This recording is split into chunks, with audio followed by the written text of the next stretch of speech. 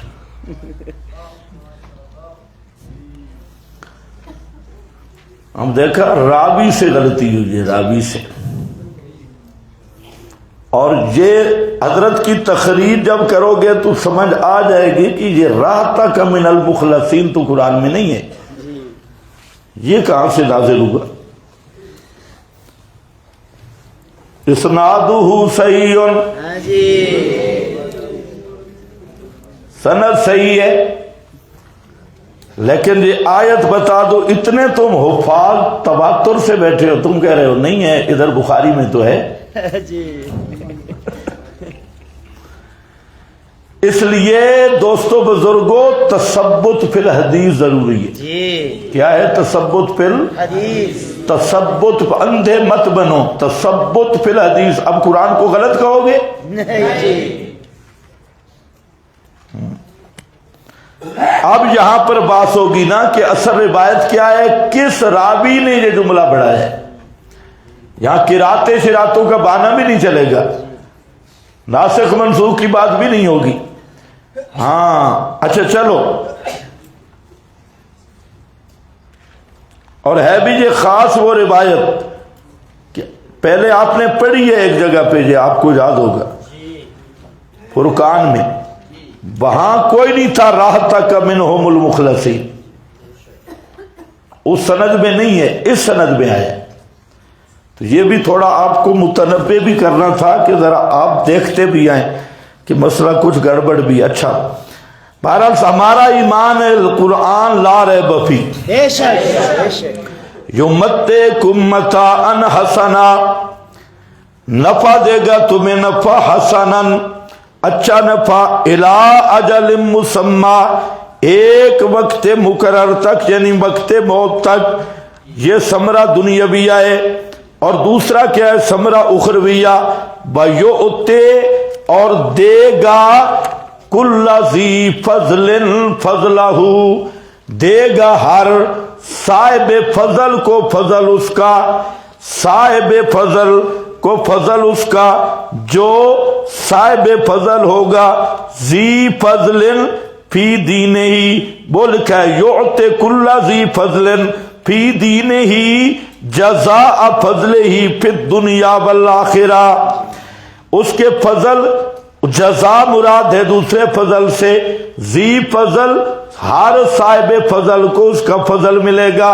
اور صاحب فضل میں نے کیا معنی کیا، جو جتنا توحید کی خدمت کرے گا اتنا اجر ملے گا. جو جتنا اللہ تعبدو الا اللہ کا خادم بنے گا اس کو اتنا ہی اجر ملے گا، کیونکہ ذی فضل یہی ہے. اور حضرت یوسف نے کیا، ذالک من فضل اللہ علینا،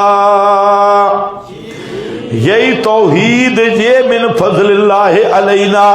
ذی فضل فضلہ، ذی فضل لمبے کرتے والا نہیں ہوتا، ذی فضل شلوار کو گھٹنوں پر باندھنے والا نہیں ہوتا، ذی فضل پرانے دمبے کی طرح بدبو والا نہیں ہوتا. ذی فضل وہ نہیں ہوتا کہ 2 مہینے چلے تک غسل نہ کرے. ذی فضل ہندو جوگیوں والا نہیں ہوتا. ذی فضل وہ ہے کہ جو ابھی پیچھے پڑا تھا، کل بفضل اللہ وبرحمتہ فبذلک فضل اللہ. کیا تھا، کتاب اللہ، قرآن یہی فضل ہے. ذی فضل فضلہ، اگر ان تولوا عن التوحید، ان تولوا اگر پھرے رہیں، کس سے پھرے رہیں، اللہ تعبدوا الا اللہ سے، عن التوحید مضری ہے. فإنی اخاف علیکم، پس میں خوف کرتا ہوں پر تمہارے. اس صورت میں یہ ثمرہ تولی کا بیان ہے. اس صورت میں کس چیز کا خوف کرتا ہوں، عذاب یوم کبیر، اب بڑے دن کے عذاب سے. الاللہ مرجعکم، عذاب کو بعید نہ سمجھو، الاللہ اللہ ہی کی طرف لوٹنا ہے تمہارا، اور وہی اللہ علی کل شیء قدیر، ہر چیز پہ پوری قدرت رکھتا ہے۔ الا انہم یسنون صدورہم لیستخفوا منہ، خیال سے بیٹھو، الا انہم دعویٰ ثانیہ ہے کہ عالم الغیب صرف اللہ ہے۔ پہلا دعویٰ تھا کہ العبادت للہ وحدہ، اب دعویٰ ہے کہ علم الغیب للہ وحدہ۔ الا انہم یسنون، خبردار بے شک وہ یسنون دوہرا کرتے ہیں، صدورہم اپنے سینوں کو، لے یستخفوا تاکہ چھپ جائیں، بے دلالت الحال منہ اس اللہ سے، الہینا یستغشون ثیابہم، خبردار جب اوڑھتے ہیں کپڑے اپنے، یعلم ما یسرون، وہ اللہ جانتا ہے وہ کچھ جو چھپاتے ہیں وہ، وما یعلنون، اور جو کچھ کے ظاہر کرتے ہیں وہ، انہ علیم بذات الصدور، انہ تعلیل لیا ہے کیونکہ وہ اللہ پاک جاننے والا ہے بذات الصدور، دلوں کے رازوں تک کو۔ اس آیت کے کیا معنی ہے؟ الا انہم یسنون صدورہم لیستخفوا منہ، اس آیت کے 3 معنی بیان کیے گئے، توجہ میری طرف، پہلے وہ معنی سمجھ لو پھر میں اصل بات عرض کروں گا۔ اس کے معنی 3 ہیں۔ پہلا معنی، الا انہم یسنون صدورہم لیستخفوا منہ، منہ کی ضمیر کا مرجع نبی پاک ہے، اور یہ حالت بیان ہو رہی ہے مشرکین کی کہ پیغمبر جب مسئلہ بیان کرتا ہے اللہ تعبدو الا اللہ بالا، تو یہ مشرک بے ایمان اپنے اوپر چادریں اوڑھ لیتی ہیں۔ او سورت نوح میں چلے جاؤ، جعلوا اصابعہم واستغشوا ثیابہم، ہاں واستغشوا ثیابہم، کب؟ دوران دعوت، کانوں میں انگلیاں دیتے تھے اور اوپر چادریں لپیٹ لیتے تھے تاکہ اس داعی توحید کی شکل بھی نظر نہ آئے، دیکھے ہی نہیں، اس کی آواز ہم تک پہنچے ہی نہیں، اور وہ سمجھتے کہ اس کا چہرہ دیکھنا بھی گناہ ہے۔ یہ جو ہمارے معبودوں کی گستاخیاں کرتا ہے، نہیں سنتے نہیں دیکھتے، تو اس کا چہرہ بھی دیکھنا گوارا نہیں کرتے تھے۔ حضرت نوح دعوت دیتے، اسی طرح دیگر انبیاء نے دعوت دی۔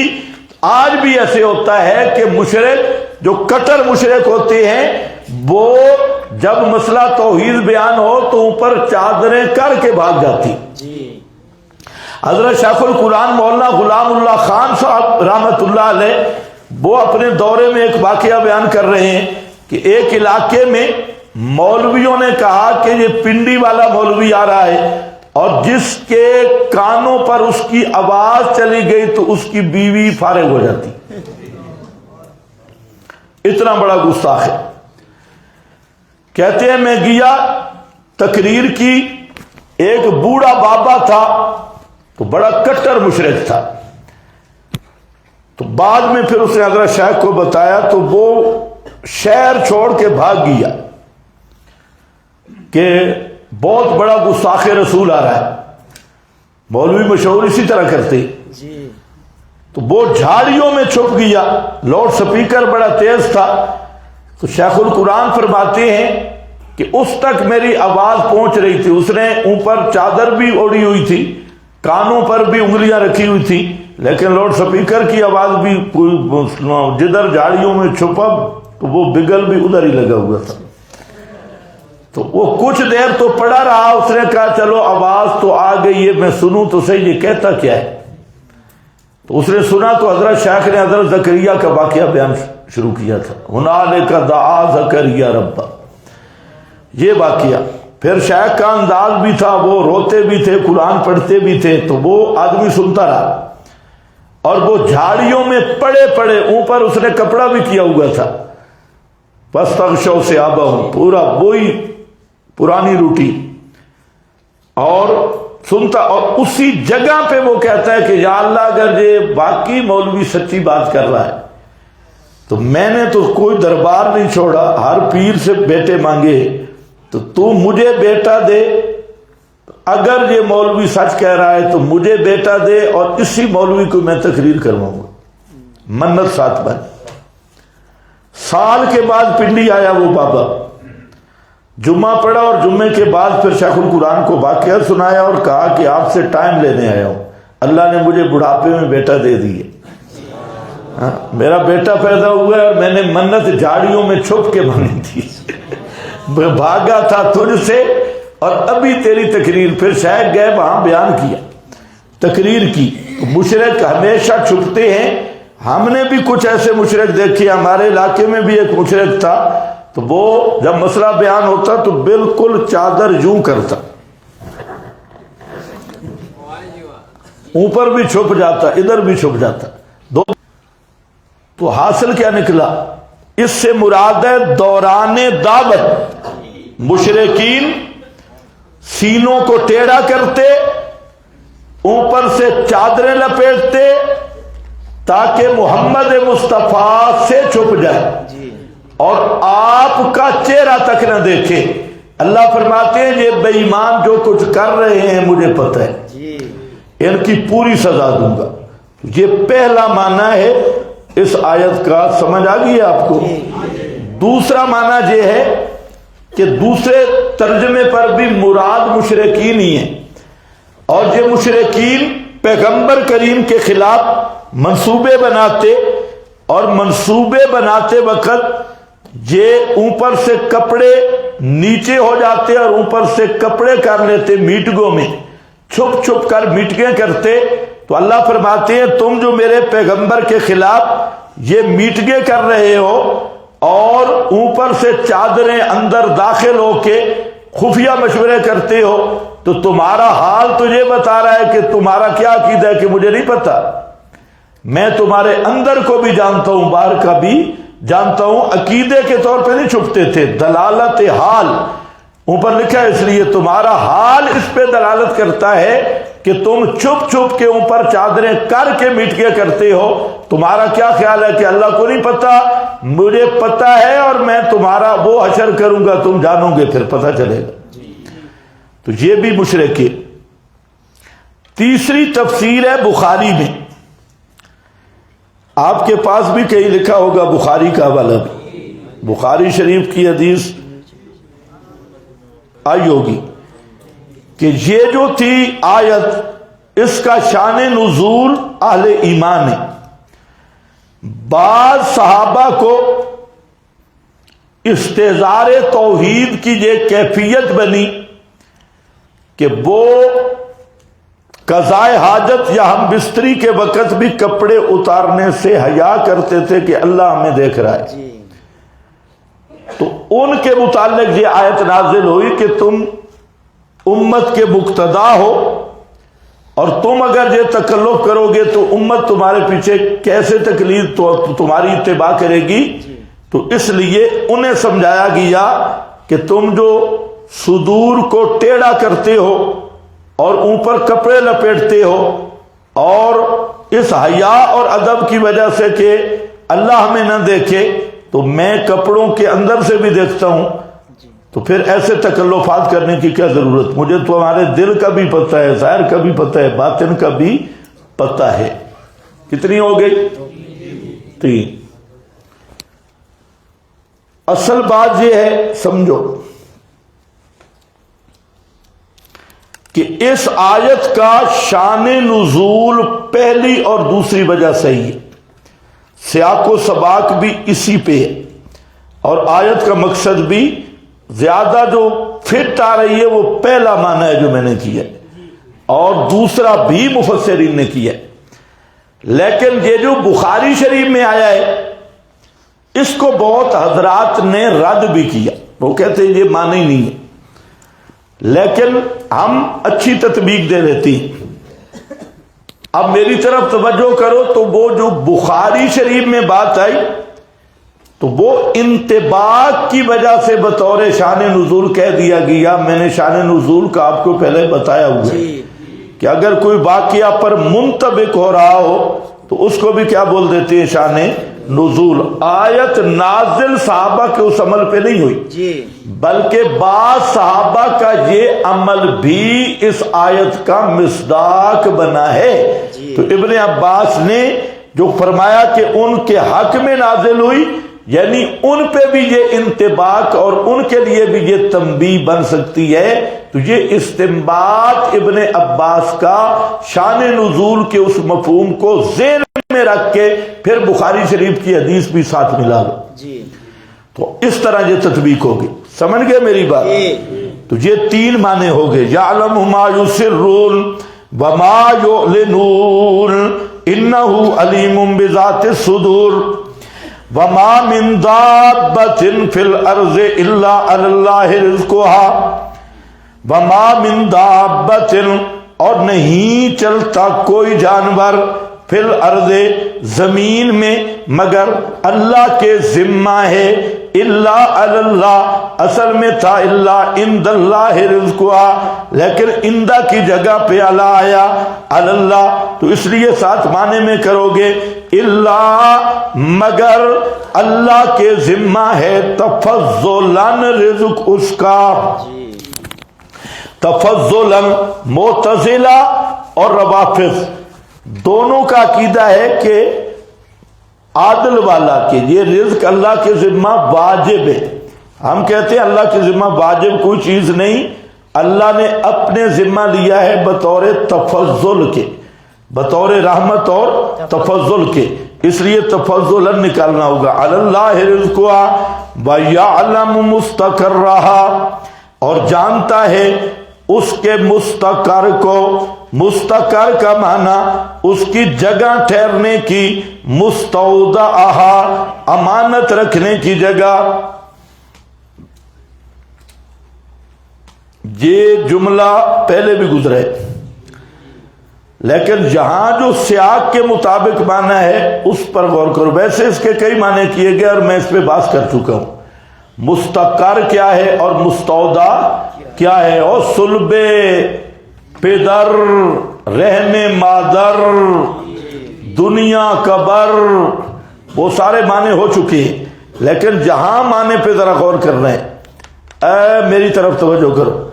ما من دابۃ فی الارض، نہیں کوئی جانور زمین میں، الا علی اللہ رزقها مگر اللہ کے ذمہ ہے، تفضلاً روزی اس کی، ویعلم اور اللہ جانتا ہے اس کے مستقل ٹھہرنے کی جگہ اور اس کے مستودع کے عارضی ٹھہرنے کی جگہ.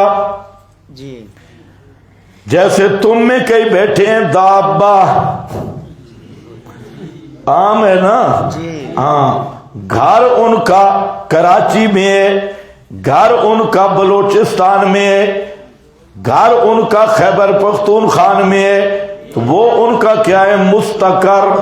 گھر ان کا لاہور گجرانوالہ میں ہے، یہ پنجاب میں ہے، تو وہ ان کا مستقر ہے.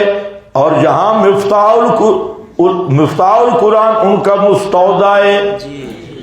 تو جب تم ساتھ آئے تھے روٹی لے کے آئے تھے، تو یعلم اللہ مستقر کو بھی جانتا ہے، گھر ہو وہاں روزی پہنچاتا ہے، اور عارضی ٹھکانے پہ بیٹھے ہو یہاں روزی پہنچاتا ہے. اب سمجھ آئے مستقر مستودع. مستقر اصلی ٹھکانہ.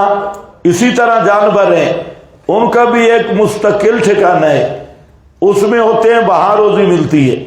اور سیر سپاٹے پہ چلے گئے تو وہاں پر بھی روزی کون پہنچاتا ہے؟ اللہ. تو جہاں مستقل اور مستودع عارضی ٹھکانہ، کچھ سمجھ آ گئی ہوگی. ہاں، تو یعلم یہی لگ رہا ہے وہ جانتا ہے اس کے مستقر کو بھی اور اس کے مستودع کو بھی، امانت رکھنے کی جگہ. کل فی کتاب مبین،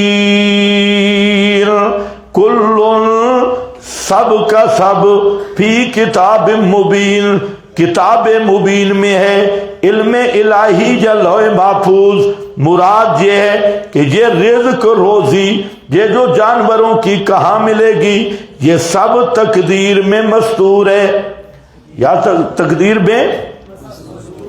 یہاں پر جو بلغت الحیران ہے، اس کے کاتب کی ایک غلطی ہے، کاتب کی ایک غلطی ہے اسی مقام پر، کل فی کتاب مبین۔ اور یاد رکھو وہاں پر کاتب سے کچھ عبارت رہ گئی، وہاں پر حضرت مولانا حسین علی صاحب رحمت اللہ علیہ نے بحث کی ہے کہ ایک معتزلہ کا عقیدہ ہے، ایک اہل سنت کا۔ اہل سنت کا عقیدہ اس بات تقدیر ہے کہ سب چیزیں لوح محفوظ میں درج ہیں اور سارے حوادث علم الہی میں موجود ہیں۔ بعض معتزلہ کا نظریہ ہے کہ جزیات کا علم اللہ کو نہیں ہے، سمجھ رہے ہو میری بات؟ اور بعض حوادث کا علم اللہ تعالیٰ کو نہیں ہے اور وہ تقدیر کے بھی منکر ہے، اور علم باری پر بھی وہ انکار کرتی ہے۔ اب کاتب سے کیا غلطی ہوئی کہ یہاں پر عبارت تھی کہ یہ آیت معتزلہ کے مذہب پر منطبق نہیں ہوتی، کیونکہ کل فی کتاب مبین آیا۔ کاتب نے لکھ دیا کہ یہ آیت معتزلہ کے مذہب پر منطبق ہے۔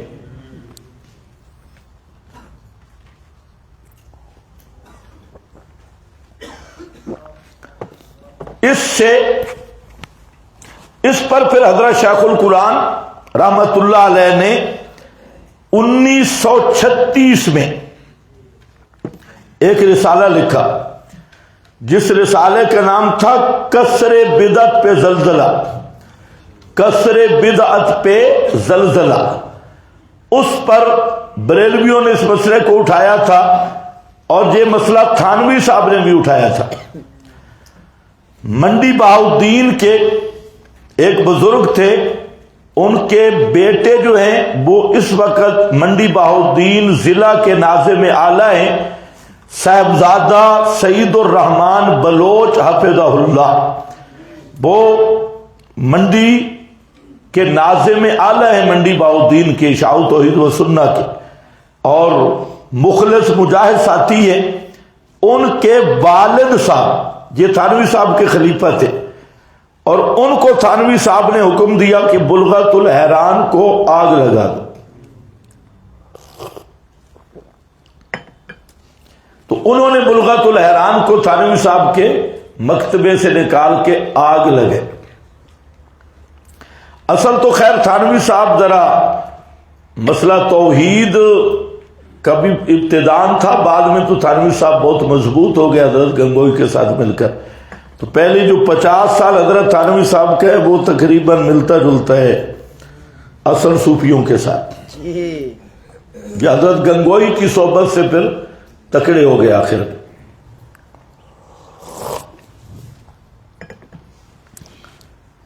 اس کے بعد یہ مسئلہ چھپ گیا تھا، تھانوی صاحب نے ایک رسالہ عنوان بھی دیا ہے تنزیہ الرحمن، بلغہ کی اس عبارت پہ امداد الفتاوی میں بھی ہے، اور انہوں نے بڑا اعتراض کیا۔ حالانکہ مولانا حسین علی صاحب نے خط لکھا تھا تھانوی صاحب کو، اور انہوں نے خط میں یہ لکھا کہ یہ کاتب کی غلطی ہے، میرا یہ عقیدہ نہیں ہے کہ اللہ کو مستقبل کا پتہ نہیں، میں تو ساری زندگی اس پہ گزار رہا ہوں کہ عالم الغیب ہونا اللہ کا خاصہ ہے، سب کچھ جاننا یہ اللہ کا خاصہ ہے۔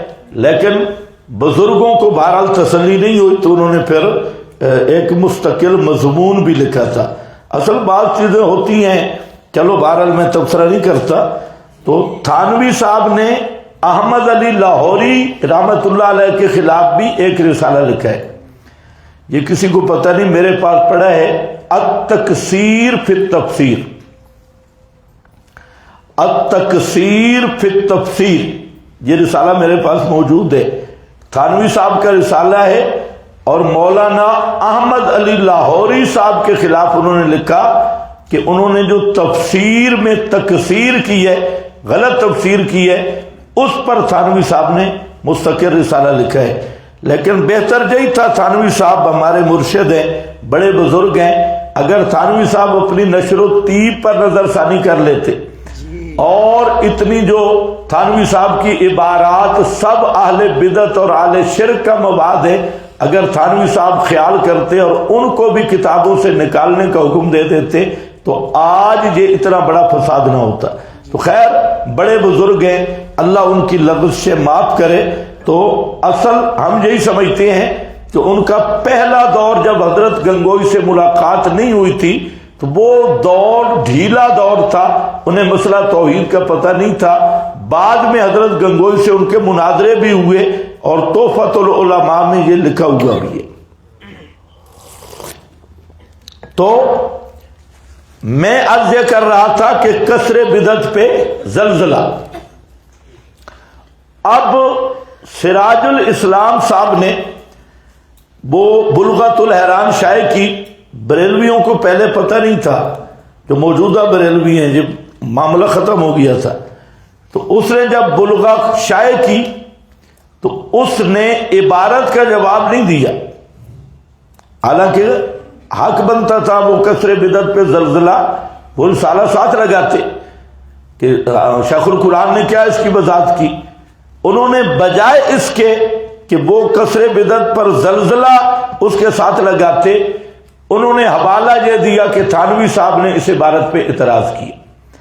آگے پھر حوالہ دے دیا، یہ بات بریلویوں تک پہنچ گئی، انہوں نے پھر مولانا حسین علی صاحب کے خلاف ایک طوفان بدتمیزی کھڑا کیا، اور وہ وہی طوفان کہ یہ تو علم نبی کا، علم الہی کا بھی منکر ہے، اللہ تعالیٰ کے علم کا بھی منکر ہے، تو یہ بھی ان عبارات میں گئی۔ تو میں آپ کی معلومات کے لیے بتا رہا ہوں کہ وہ کاتب کی غلطی ہے، اور کاتب بھی شیخ القرآن خود تھے، اور ان کے ساتھ ایک دوسرا آدمی تھا، اسی لیے 1936 میں وہ رسالہ شائع ہوا کسر بدعت پر زلزلہ، اور اس میں حضرت شیخ نے پوری وضاحت کی، اور تھانوی صاحب کو مولانا حسین علی نے خط لکھ کر بھی وضاحت کر دی تھی کہ یہ میرا عقیدہ نہیں ہے، خدا کے لیے میں تو ساری زندگی یہی بتاتا رہا ہوں کہ علم الغیب اللہ کا خاصہ ہے۔ تو یہ کاتب نے لکھنا اور تھا، منطبق نہیں ہوتی، اس نے لکھا منطبق ہوتی ہے،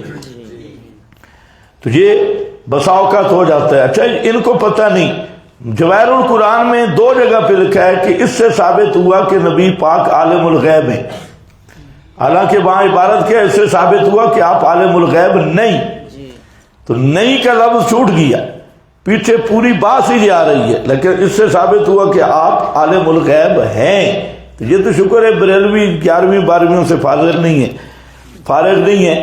تو ابھی جواہر القرآن شائع ہو رہی ہے، شاید اس کی اصلاح ہو جائے۔ تو یہاں جو لفظ ہے فی کتاب مبین، اسی مناسبت سے میں یہ بھی آپ کو بتا دوں کہ پچھلے سالوں میں جو کتاب شائع ہوئی تھی تفنچا، جس پہ 19 سخت مجرمانہ عبارات تھے، اور وہ تفنچا نامی کتاب تعلیم القرآن والوں نے شائع کی، اور اس کا مصنف شیخ القرآن کو اور مولانا حسین علی کے افادات بنا کے انہوں نے شائع کی، اور اس کتاب کی وجہ سے ہماری لڑائی ہوئی تھی، اور جس میں سارے مولوی اور یہ پنجاب میں جو ہمارے ساتھ جھگڑا تھا، ہم کہتے کہ یہ کتاب آپ نے کیوں شائع کی، یہ مولانا حسین علی کی کتاب کوئی نہیں، کوئی کاپی مل گئی اور ادھوری کاپی، اور پھر ہم نے کہا جواہر القرآن کے خلاف ہے، جواہر القرآن میں اور لکھا ہے، تفنچا میں اور لکھا ہے، کون سی چیز صحیح ہے، جواہر القرآن یا تفنچا؟ اس میں تو یہ بھی لکھا ہے ان جاءکم فاسق بنبأ، تو ولید ابن عقبہ صحابی، حالانکہ جواہر القرآن میں اس پر رد موجود ہے، اور وہاں لکھا ہے ولید بن عقبہ صحابی فاسق ہے، یہ اس کے بارے میں آیت نازل ہوئی۔ اسی طرح اور بھی اس میں بڑے خرافات تھے تفنچا میں، تو تو وہ ادھوری کاپیاں تھی، جیسے تحریرات حدیث یہ حضرت کی کاپی تھی، اور اس میں یہ ناقص شائع کی گئی، اور حضرت شیخ القرآن کی دورہ تفسیر کے اندر یہ وضاحت موجود ہے، قاضی شمس الدین کی تحریر میں موجود ہے کہ رب نواز نے یہ کاپی شائع کر دی۔ کچھ مقام ایسے ہیں کہ حضرت نے روایتیں جمع کی، ان کا جواب پہ جو تبصرہ کیا وہ جواب شائع نہیں ہوا اور روایتیں شائع ہو گئی، جس کو للڑ پیش کر رہے ہیں دھوکہ دینے کے لیے کہ حضرت مولانا بھی استشفاء کے بھی قائل تھے، سماع کے بھی قائل تھے۔ یہ وہ حصہ ہے کہ روایتیں حضرت نے جمع کی، ان پر جو تبصرہ کیا ہے تو وہ اس شائع کرنے والے نے شائع نہیں کیا۔ تو اب للڑ شلڑ حضرت شیخ القرآن کہتے ہیں کہ جب یہ تحریرات حدیث آئی تو میں مولانا حسین علی صاحب کے پاس گیا، میں نے کہا کہ یہ کیا؟ تو حضرت سخت پریشان تھے، کہتے ہیں کہ اس نے روایتیں شائع کر دی ہے اور جواب نہیں شائع کیا رب نواز نے۔ پھر فرماتے ہیں کہ مولانا حسین علی صاحب رحمت اللہ علیہ کے بارے میں تو ہمارا تصور نہیں تھا ان کو بھی لوگ سماع کا قائل کہیں گے یا استشفاء کا، حضرت تو مشرک کہتے تھے استشفاء کے قائل کو۔ تو بعد میں اب جو للڑ بازی ہے، انہوں نے وہی تحریرات حدیث جو ناقص شائع شدہ ہے اس کو لے کے پھر رہے ہیں جو مولانا حسین علی سماع کے قائل ہیں۔ اس لیے آپ کے پاس شیخ القرآن کی وہ دورہ تفسیر کی کیسٹ بھی ہونی چاہیے، قاضی شمس الدین کا بیان بھی، دونوں کا بیان ہے۔ اور مجھے کسی نے بتایا کہ شیخ پنج پیر نے بھی اس کی وضاحت کی ہے، تحریرات حدیث کی دورے میں انہوں نے بھی وضاحت کی۔ بہرحال اگر وہ ہو تو تینوں چیزیں سامنے رکھو، کیونکہ آج کل کچھ بدماش شتونگڑے وہ مولانا حسین علی کو سماع کا قائل بتا رہے ہیں، اور استشفاء کا، حالانکہ حضرت کی اپنی تفسیر بے نظیر، اس میں انہوں نے، میں انشاءاللہ کل دکھاؤں گا آپ کو، اس میں انہوں نے کیا لکھا۔ تو اس طرح یہ چیزیں جو ہیں چل پڑتی ہیں۔ تو خیر بہرحال جہاں آؤ، الا فی کل فی کتاب مبین، ہر چیز علم الہی جلوہ محفوظ میں موجود ہے۔ هو الذی خلق السماوات، وہی ذات پاک ہے جس نے پیدا کیا آسمانوں کو اور زمین کو، فی ستۃ ایام، بیچ مقدار 6 دنوں کے، وکان عرشہ علی الماء، اور تھا عرش اس کا پانی پر، لیبلوکم، لیبلوکم سے پہلے عبارت محذوف ہوگی، ذرا خیال کرنا، اعلم ذالک لیبلوکم، اعلم ذالک، یہ بات اللہ نے تمہیں بتائی ہے تاکہ تمہارا امتحان لے۔ لیبلوکم، اس کا تعلق خلق کے ساتھ نہیں ہے، اس کا تعلق ہے اعلم ذالک لیبلوکم، اللہ نے تمہیں یہ بات اس لیے بتائی تاکہ تمہارا امتحان لے، ایوکم، کون سا تمہارا، احسن و عملا، بہتر ہے، احسن ہے ازرو عمل کے، بلا ان قلتا انکم مبعوثون من بعد الموت، یہ اس پہ تو بات ہو چکی ہے، فی ستۃ ایام۔ کان عرشہ علی الماء کا کیا معنی ہے؟ اس پر بھی میرا خیال ہے بات ہوئی ہے۔ کان عرشہ علی الماء مسئلہ الہ، اب عبارت دیکھ لو، عبارت لکھی ہے۔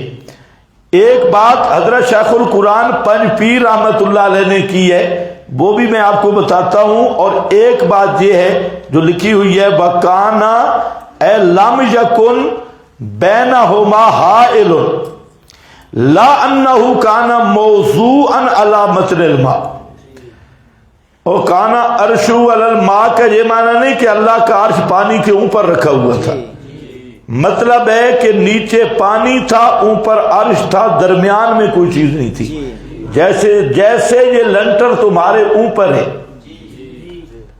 تو تمہارے سروں پہ رکھا ہے یا ستونوں پہ رکھا ہے تو تمہارے اوپر، تمہارے سروں پہ لنٹر ہے، لیکن وہ رکھا ہوا نہیں، تو موضوع نہیں تھا، اوپر تھا لیکن رکھا ہوا نہیں تھا۔ تو کیا مطلب، سب سے پہلے اللہ نے پانی کو پیدا کی، باقی چیزیں بعد میں بنی ہیں، تو پانی تھا اور اللہ کا عرش تھا، درمیان میں کوئی چیز نہیں تھی۔ سمجھ گئے میری بات؟ اس کو اچھی طرح سمجھو، اس معاملے میں غیر مقلد 100% گمراہ ہے، ہاں جی بالکل مشبہ۔ وہ سمجھتے ہیں کہ اللہ پانی پر تیر رہا تھا، تو اللہ پانی پر نہیں تیر رہا تھا۔ عرشہ علی الماء کا معنی سمجھا ہے؟ یہ عبارت پھر دیکھو اور پڑھو یہ عبارت، نیند تو آپ کو آ رہی ہے، عبارت پڑھو، عبارت پڑھو، بس سبق ختم ہونے والا ہے۔ چلو، یکم بینہما لام یکن بینہما حائل لا انہ کان موضوعا علی متن الماء، جی ہے، بے حسابی کی عبارت ہے، یہ بہت کام کی عبارت ہے۔ حضرت شیخ پنج پیر رحمت اللہ علیہ وہ فرماتے ہیں کہ اعلی علوم اصل میں یہ اونچی جگہ پہ کھڑے ہو کر دیکھنا اور جہاں نظر منتہی ہو جائے، آگے نظر کچھ نہ آئے تو وہاں اللہ کا استعمال ہوتا ہے، جہاں نظروں کی انتہا ہو۔ تو کانا عرشہ علی الماء، تو حضرت فرماتے ہیں کہ عرش پانی پر تھا، یعنی پانی سے آگے عرش کہاں تھا وہ ہماری نظروں سے برا چیز ہے، ہمیں نظر نہیں آتا تھا، نظر خلق سے وہ برا چیز ہے کہ عرش کہاں تھا۔ تو اللہ کو اس معنی میں لیا، سمجھ نہیں آئی تو پنج پیر سمجھ لینا، بہرحال آ گئی ہے تو بے حسابی سمجھ لیں۔ تو اب یہاں ایک بات ہوئی کہ سب سے پہلے اللہ نے کس چیز کو پیدا کیا؟ عرش بھی مخلوق ہے، پانی بھی مخلوق ہے۔ عرش مخلوق ہے، کانا عرشہ علی الماء کا یہ نہیں مانا جو عرش کو مخلوق نہ مانے وہ بھی کافر ہے، جو پانی کو حادث نہ مانے وہ بھی کافر ہے، کیونکہ ہر چیز حادث ہے اور واجب ذات صرف اللہ کی ہے۔ تو اب جہاں ایک تو صوفی صافی ہیں، انہوں نے تو کہہ دیا اول ما خلق اللہ نوری، سب سے پہلے اللہ نے میرے نور کو پیدا کی۔ یہ روایت تو بالکل موضوع اور من گھڑت ہے، اس کی کوئی حیثیت ہی نہیں۔ اسی طرح قد خلق اللہ نور نبیک یا جابر، یہ نور کی جتنی روایتیں ہیں خلقت نور کی اور نور محمدی کی، ان میں ایک روایت بھی صحیح نہیں، یہ سب موضوعات ہیں، زیاد بھی نہیں۔ دوسری روایت ہے اول ما خلق اللہ القلم، اللہ نے سب سے پہلے قلم کو پیدا کیا۔ قلم، یہ روایت بعد نے سندن اس کو صحیح کہا ہے، لیکن بعض حضرات کا خیال ہے کہ قلم سے پہلے پانی اور عرش پیدا ہوئے، تو پھر اول ما خلق اللہ قلم کی ابلیت اضافی ہوگی، حقیقی نہیں ہوگی۔ بہرحال جہاں آیت کا یہ معنی ہرگز نہیں کہ اللہ کا عرش نیچے پانی پر تیر رہا تھا جیسے غیر مقلدوں نے سمجھے، باقی استواء علی العرش عرش حق ہے اور ایمان سمت تفویض کا مسئلہ ہو گئی ہے۔ ہاں بھئی، کانا عرشہ علی الماء لیبلوکم اعلم ذالک، یہ تمہیں اللہ نے اس لیے بتایا تاکہ تمہارا امتحان کرے، ایوکم احسن عملا، کون تمہارا احسن عملا، نیچے لکھا ہے احسن عملا، لم یکل اکثر عملا، اللہ نے اکثر عملا نہیں کہا بلکہ احسن عملا۔ اس لیے میں نے بتایا تھا کہ قیامت کے دن اعمال کی گنتی نہیں ہوگی، وزن ہوگا، اور وزن میں حسن عمل وہ بھاری ہوگا، اور نہیں ہوگا عمل حسن حتی یکون خالصا للہ علی شریعت رسول اللہ، ایک تو اللہ کے لیے ہو، شریعت رسول کے مطابق ہو، فمتا آگے فقد العمل واحد منہا، جب فقد العمل واحد من ہذین، ان دو شرطوں میں سے ایک بھی نہ پائی گئی، بطل وحبط، وہ عمل برباد ہوگا۔ تو احسن وہی ہے جو نشأ من التوحید الخالص، جو خالص توحید پہ مبنی ہو اور اخلاص نیت پہ اور شریعت کی اتباع میں ہو، تو وہ عمل حسن ہوگا۔ یبلوکم، بل اختبار من اللہ ہوگا، اظہار ما یعلم من خلقہ، یہ بہت کام کی عبارت ہے کہ امتحان تو وہ لیتا ہے جسے علم نہ ہو۔ تو لیبلوکم کا کیا معنی کہ اللہ تمہارا امتحان کرے گا؟ تو کہتا ہے کہ امتحان جو ہوتا ہے کبھی اظہار ما یعلم بھی ہوتا ہے، اظہار ما یعلم، ممتحن کبھی امتحان لیتا ہے طالب علم کی قابلیت معلوم کرنے کے لیے، اور کبھی امتحان لیتا ہے قابلیت ظاہر کرنے کے لیے۔ تو یہ امتحان ہے ظاہر کرنے والا، اظہار والا۔ بلا ان قلتا، اگر آپ کہو انکم مبعوثون، کہ بے شک تم زندہ کر کے اٹھائے جاؤ گے قیامت کے روز، زندہ کر کے اٹھائے جاؤ گے قیامت کے روز، من بعد الموت، مرنے کے بعد، البتہ لَيَقُولَنَّ، البتہ ضرور کہیں گے وہ لوگ، الذین کفروا، جنہوں نے کفر کیا، ان ھذا الا سحر مبین، یا سحر کا معنی کذب ہے، نہیں ہے یہ مگر جھوٹ واضح، بل ان اخرنا عنہم، منشا انکار، اگر ڈھیل دے دیں ہم ان کو، عنہم العذاب، ان سے عذاب کو، اگر ڈھیل دے دیں مؤخر کر دیں ہم ان سے عذاب کو، الا امت، امت کے 6 معنی ہیں، یا امت بے معنی مدت ہے، معدودت، گنی ہوئی، ایک گنی ہوئی مدت تک، معدود قلیل کو کہتے ہیں جو گنتی میں آئے، لَيَقُولُنَّ، البتہ ضرور کہیں گے، انکارن، ما یحبسہ، کون سی چیز ہے جو روک رہی ہے اس عذاب کو، ایو شیء من الاشیاء یحبس العذاب، کون سی چیز ہے جو عذاب کو روکے ہوئے ہے، الا یوم یاتیہم، جواب شکوائے، خبردار جس دن کے آئے گا وہ عذاب ان کے پاس، لیس مصروفن، نہیں ہوگا ہٹایا ہوا، انہم، ان سے، وحاق بہم، اور ضرور اتر پڑے گا وہ عذاب ان پر، ما کانوا بہ یستہزئون، وہ عذاب کہ تھے اس کے ساتھ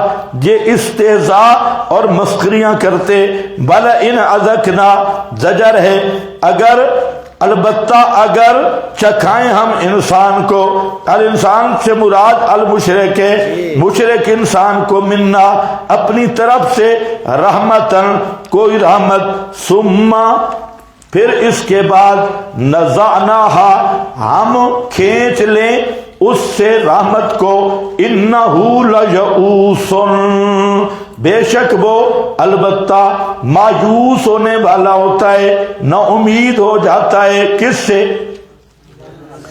من الاصنام، غیر اللہ سے، کفور، بڑا ہی ناشکرہ بن جاتا ہے، ولا ان اذقناہ، اگر ہم چکھائیں اس کو، نعماء، نعمتیں، بعد تکلیف کے جو اسے پہنچی، البتہ ضرور بے ضرور کہے گا، ذہب السیئات، ختم ہو گئے دکھ درد مجھ سے، انہو لفرح فخور، بے شک یہ البتہ فرح، خوشی منانے والا ہے، خوش ہونے والا ہے، فخور، خوش ہونے والا ہے دل سے، اور فخر کرنے والا ہے جوارح سے، الا الذین صبروا، تو مطلب کیا ہے کہ جب ہم نعمت دیں تو یہ کیا بن جاتا ہے؟ یئوس کفور، اور جب اس کو نعمت چھین لیں تو یئوس کفور، اور نعمت دے دیں تو فرحٌ فخور، حالانکہ دونوں باتیں ایمان کے خلاف ہیں۔ ایمان کا تقاضا ہے مومن اس سے نعمت چھن جائے تو وہ صابر صبور بنتا ہے، اور اگر اسے نعمت مل جائے تو شاکر شکور بنتا ہے۔ تو یہ جو مشرک ہے یہ بالکل مومن کے برعکس ہے۔ اِلَّا الَّذِينَ صَبَرُوا، یہ بشارت ہے، لیکن وہ لوگ جو مستقل مزاج ہیں، وَعَمِلُوا الصَّالِحَاتِ، اور عمل کرتے رہتے ہیں، الصالحات بھلے، کیا لکھا ہے، وہ ایسے نہیں ہوتے بلکہ بوقت سختی صابر اور بوقت نعمت شاکر ہوتی ہیں۔ اولئک لہم ثمرہ اولی دفع مضرت، یہی لوگ ہیں واسطے ان کے بہت بڑی بخشش ہے، باجر کبیر ثمرہ ثانیہ جلب نفع، اور بہت بڑا اجر ہے۔ فلعلک تارک بعض ما یوحی الیک، فلعلک، یہ دعویٰ ثالث ہے، تیسرا دعویٰ تھا بہادر بن کے مسئلہ پہنچاؤ میرے پیغمبر، دل تھوڑا نہیں کرنا، بہادر بن جاؤ اور بہادری کے ساتھ مسئلہ پہنچاؤ، مشرکوں کی باتوں پہ دل تنگ نہ ہو، ان کے فتووں اور تانوں پہ دل تنگ نہ ہو۔ فلا اللہ کا آپ کے لیے تو میں معنی اور کروں گا، اس کا معنی اصل بنتا پنجابی میں متا تو